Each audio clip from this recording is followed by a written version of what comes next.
ఇక కండ్లు లేని వాళ్ళకు మంచిగా చేస్తారు. ఆ కండ్లు పనిస్తాయి.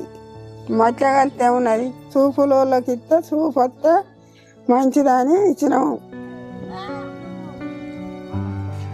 ఆ కళ్ళని తీసి ఇంకొక ఇద్దరికి చూపొస్తుందంటే దానికి మించిన ఆనందం ఏముంది?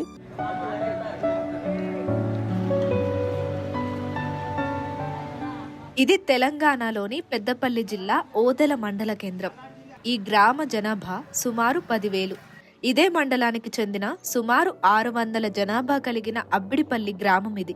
ఈ రెండు ఊళ్ళు నేత్ర అవయవ దానాలకు మద్దతు తెలుపుతూ తీర్మానాలు చేశాయి. అవయవాలు దానం చేసి మానవ మనుగడకు ఉపయోగపడతానని ప్రతిజ్ఞ చేస్తున్నాను. హైదరాబాద్ నుంచి వచ్చినాక 8 నెలలకు చచ్చిపోయాను.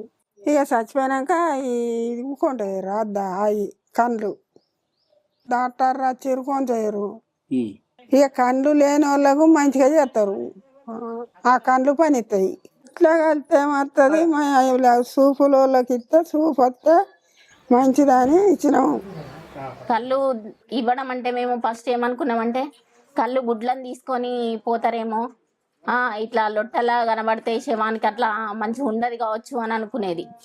కానీ వాళ్ళు ఇంకా 150 మంది ఇచ్చిన చూసి కార్నియా మాత్రమే తీసుకుపోతారు అని తెలిసిన తర్వాత అత్తమ్మ కళ్ళను కూడా దానం చేయాలని అనుకున్నాం. అత్తమ్మ ఇన్స్పిరేషన్ తోటి ఇంకా చాలా మంది ఇక్కడ కళ్ళు దానం చేయడం జరిగింది. ఆ కళ్ళని తీసి ఇంకొక ఇద్దరికి చూపొస్తుందంటే దానికి మించిన ఆనందం ఏముంది?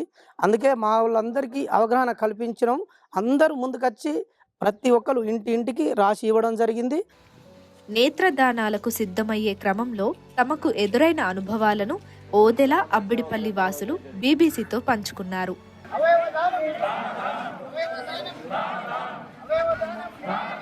భీష్మాచారి కళ్ళు అమ్ముకొని కూడా ఈ వ్యాపారం చేస్తాననే ధోరణి కూడా వచ్చింది.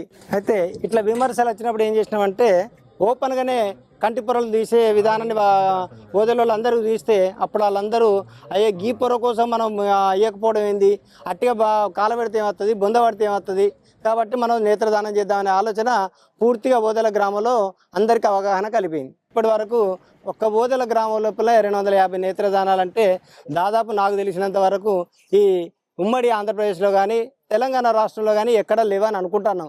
గ్రామీణ ప్రాంతం కాబట్టి కొంత వాళ్ళకు పాత ఆచారాలను బట్టి రాలేకపోయారు. రాను రాను చాలా వరకు ఇప్పుడు అవగాహనలోకి వచ్చి వాళ్ళే ముందుండి నడిపిస్తున్నారు. మా గ్రామ పంచాయతీ 4 ఏళ్ల క్రితం తీర్మానం చేసింది.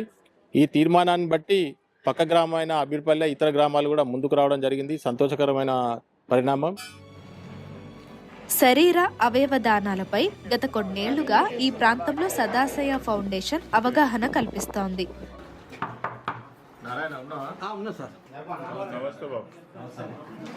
ప్రతిజ్ఞ చేసే కార్యక్రమం ఉన్నది, అందరూ రండి.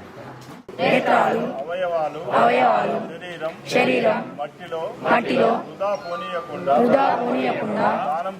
దానం చేసి మానవ మనుగడకు ఉపయోగపడతానని ప్రతిజ్ఞ చేస్తున్నాను. సదాశయ ఫౌండేషన్ స్ఫూర్తి కాళోజీ గారు 2002లో శరీరదానం చేశారు. కానీ ఆయన ఉన్నంతసేపు సమాజ హితానికి తోడ్పడమే కాక మళ్ళా 2002లో ఆయన శరీరదానం చేసి ఒక శరీరదాన స్ఫూర్తిని కలిగించారు తెలంగాణ సమాజానికి. ఒక్కొక్కరు ముందుకొస్తూ ఇప్పటి వరకు నేత్రదానాలు 1530 పైగా అయినాయి నేత్రదానాలు. దీనివల్ల ఒక్కడే పెడితే సరిపోతుంది కాబట్టి మనం మా 1530 వల్ల మనం 3060 మందికి చూపించిన వాళ్ళమైనా, అంటే ఇది ఫౌండేషన్ ద్వారా.